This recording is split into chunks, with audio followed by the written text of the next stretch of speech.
Si vous n'avez pas le courage de tester la parole, vous allez mourir sans découvrir sa saveur. Vous n'allez jamais savoir à quoi correspond la parole. Jamais. Hey, c'est un fantôme, c'est un fantôme. Dans la barque. Et Pierre dit, parce qu'il se rappelle de la leçon. Jésus est un grand pédagogue. Il donne le cours pratique, il fait les travaux dirigés. C'est-à-dire, il dit, dans la dernière leçon, celui qui croise à moi fera les œuvres que j'ai faites, il en fera même de plus grandes. Maintenant, il dit, les gars, allez-y. Je reste ici de ce côté. Maintenant, il veut voir si les gars ont compris ce qu'il a dit.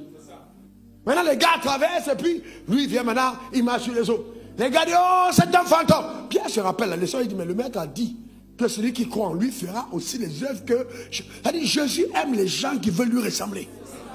Pas les gens qui citent son nom. Non, les gens qui veulent lui ressembler. Jésus aime les gens qui veulent lui ressembler.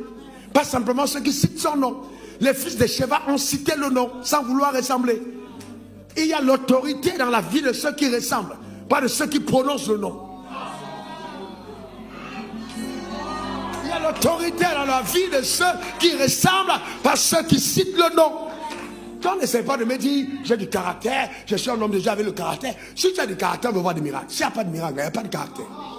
Je te dis la vérité. J'ai entendu un homme de Dieu qui a apprécie, oui, bon Dieu, s'il a mis l'onction de Dieu sur quelqu'un, bon, il cherche les hommes, il peut faire des miracles à n'importe qui. Je dis, ah bon? Mais c'est le miracle et puis c'est bon. Si Dieu veut faire le miracle à n'importe qui et que tu es consacré, mais il va faire plus avec toi. S'il peut utiliser quelqu'un qui n'est pas consacré pour faire un miracle, on est d'accord? Mais toi qui es consacré, tu ne fais pas de miracle.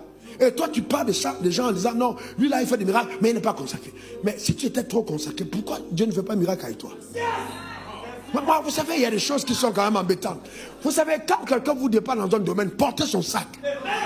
Suivez-le un moment et puis essayez de comprendre les mystères qu'il a découverts que vous n'avez pas découverts. Ne soyez pas orgueilleux. Ne soyez pas orgueilleux.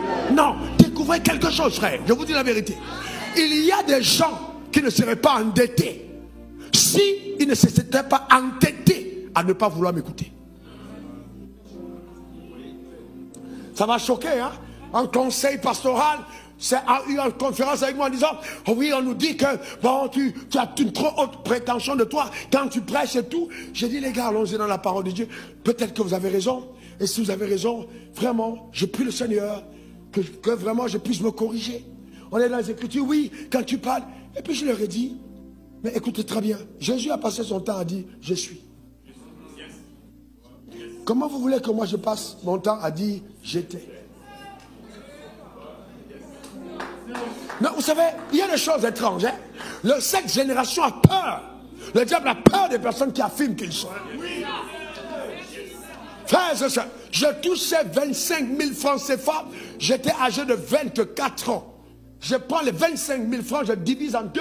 Je prends tous les billets de 500. Je mets dans les enveloppes et je dis à mes autres collaborateurs, demandez à Frère Jean-Claude Roy.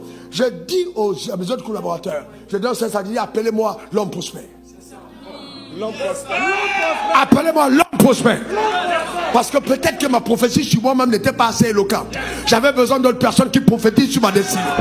Et je payais 500 tous les mois. Et certains pensaient qu'ils se moquaient de moi, mais ils parlaient quand même. Ils m'appelaient l'homme prospère. Est-ce que quelqu'un comprend? Il faut avoir l'audace. L'audace.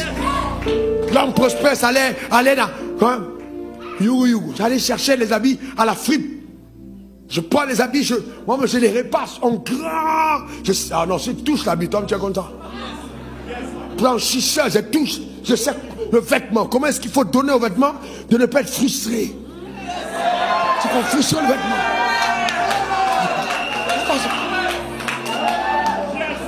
Ah, souvent tu es là, tu repasses le lin et puis tu le repasses. Non, le lin c'est doit traiter avec noblesse. Il faut un petit arrosage.